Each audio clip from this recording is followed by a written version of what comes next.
सोचिए, एक बिल्कुल सामान्य सा दिन है और अचानक फोन बजता है।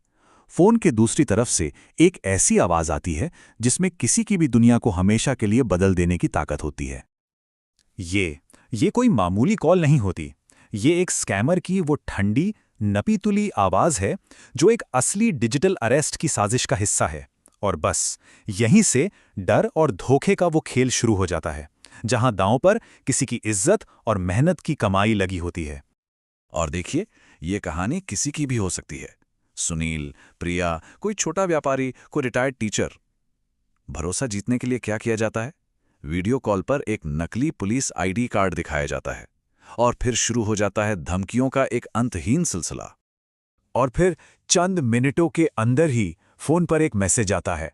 जीवन भर की जमा पूंजी, बच्चों के भविष्य के लिए बचाकर रखे गए पैसे, सब एक झटके में साफ। ये सिर्फ पैसों की चोरी नहीं है, ये तो भरोसे और मन की शांति का कत्ल है। तो चलिए, अब इस एक कहानी से बाहर निकलते हैं और पूरी तस्वीर को समझने की कोशिश करते हैं। देखिए, सुनील या प्रिया की कहानी कोई अकेली घटना नहीं है। ये एक निजी हादसे से कहीं ज्यादा एक राष्ट्रीय संकट की झलक है।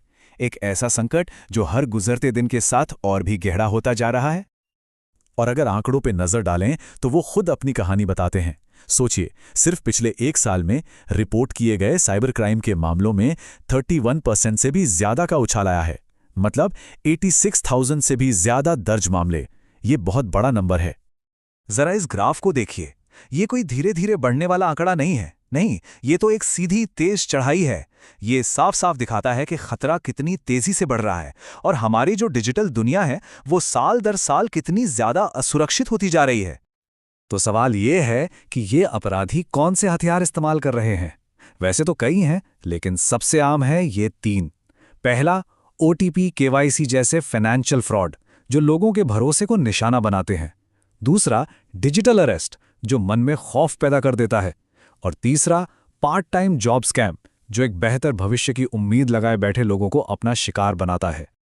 चलिए अब जरा इन स्कैमर्स के दिमाग में घुसकर देखते हैं, समझते हैं कि इनकी पूरी चाल आखिर होती क्या है। क्योंकि सच तो यह है कि इनके तरीके को समझना ही इनसे बचने का पहला और सबसे जरूरी कदम है। देखिए, हर डिजिटल डकैती की बुनियाद में होता है साइकोलॉजिकल मैनिपुलेशन, मतलब दिमाग के साथ खेला जाने वाला खेल। एक तरफ स्कैमर के हथियार होते हैं भरोसा जीतना, डर या जल्दबाजी पैदा करना और लालच दिखाना। और दूसरी तरफ होती हैं हमारी अपनी भावनाएं, कंफ्यूजन, घबराहट और कभी-कभी जल्दी से अमीर बनने की उम्मीद। तो ये पूरी साजिश चलती कैसे है? इसके 4 हिस्से होते हैं। स्टेप 1, भरोसा बनाना। ये एक भरोसेमंद लगने वाले मैसेज या कॉल से शुरू होता है। स्टेप 2, हुक डालना, यानी किसी बात का डर दिखाकर या लालच देकर फंसाना। स्टेप 3, हमला, यहीं पर वो पैसे या निजी जानकारी निकलवाते हैं। और आखिरी स्टेप, गायब हो जाना। जैसे ही पैसा मिला, ये लोग ऐसे गायब होते हैं जैसे कभी थे ही नहीं।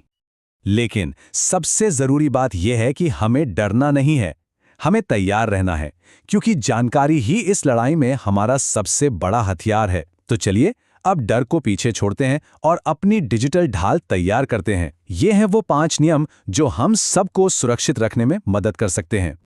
पहला और सबसे जरूरी नियम, अपनी डिजिटल तिजोरी की चाबियों को संभाल कर रखना। तो नियम नंबर 1, डिजिटल लॉकर की चाबियां, यानी अपना OTP, पिन या CVV नंबर कभी भी किसी से भी शेयर नहीं करना है।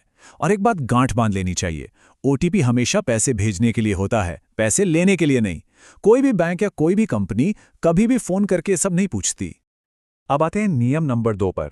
यह उस वक्त के लिए है जब कोई फर्जी अधिकारी बनकर डराने की कोशिश करे। नियम नंबर 2 है डिजिटल अरेस्ट का टेस्ट।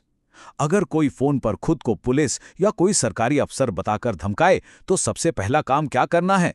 फोन काट देना है, बिना एक पल सोचे। फिर उस डिपार्टमेंट की असली वेबसाइट से नंबर निकालकर खुद कॉल करके वेरीफाई करना है। एक बात हमेशा याद रखनी चाहिए, असली पुलिस वीडियो कॉल पर केस सेटल नहीं करती और ना ही पैसे मांगती है। तीसरा नियम, ये एक बहुत ही आम लेकिन उतने ही खतरनाक जाल से बचने के बारे में है। नियम नंबर 3 है कस्टमर केयर का जाल। कभी भी किसी भी कंपनी का कस्टमर केयर नंबर गूगल पर सर्च करके उस पर भरोसा नहीं करना है। क्यों? क्योंकि स्कैमर्स फर्जी नंबरों को सर्च में ऊपर दिखाते हैं। हमेशा ऑफिशियल वेबसाइट, ऐप या फिर कार्ड के पीछे लिखे नंबर का ही इस्तेमाल करना चाहिए। और अब नियम नंबर 4। ये हमें डिजिटल दुनिया के सबसे पुराने खतरों में से एक से बचाता है, यानी फर्जी लिंक्स और मैसेज से। नियम नंबर 4 सीधा सा है। लिंक पर क्लिक करने से पहले सोचें। किसी भी अनजाने मैसेज में आए लिंक से सावधान रहना है। भेजने वाले की ईमेल आईडी या वेबसाइट के नाम की स्पेलिंग को ध्यान से देखना चाहिए। अक्सर उसमें कोई छोटी मोटी गड़बड़ होती है। और एक बात हमेशा याद रखनी है, अगर कोई नौकरी या लॉटरी का ऑफर इतना अच्छा लगे कि यकीन ना हो, तो सच में यकीन मत कीजिए, वो एक जाली होता है। और अब आखिरी और सबसे जरूरी नियम नंबर 5। ये उसके बारे में है कि तब क्या करें जब सब कुछ गलत हो जाए। नियम नंबर 5 है गोल्डन आवर। अगर बदकिस्मती से कोई इसका शिकार बन भी जाए तो घबराना नहीं है। हर एक सेकंड कीमती होता है। पहले घंटे के अंदर अंदर रिपोर्ट करना बहुत जरूरी है। इसे गोल्डन आवर कहते हैं क्योंकि इस दौरान पैसे वापस मिलने का चांस सबसे ज्यादा होता है। और ये है वो नंबर जो हर किसी के फ़ोन में ज़रूर होना चाहिए, 1930, नेशनल साइबर क्राइम हेल्पलाइन। ये सिर्फ एक नंबर नहीं है, ये एक लाइफलाइन है। इसे अभी के अभी फ़ोन में सेव कर लेना चाहिए।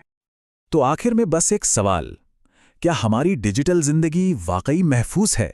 इसका जवाब सिर्फ एक ही चीज़ पर निर्भर करता है, हमारी अपनी जागरूकता। इन नियमों को जानना और इन्हें अपनाना ज़रूरी है। सतर्क रहें और सुरक्षित रहें।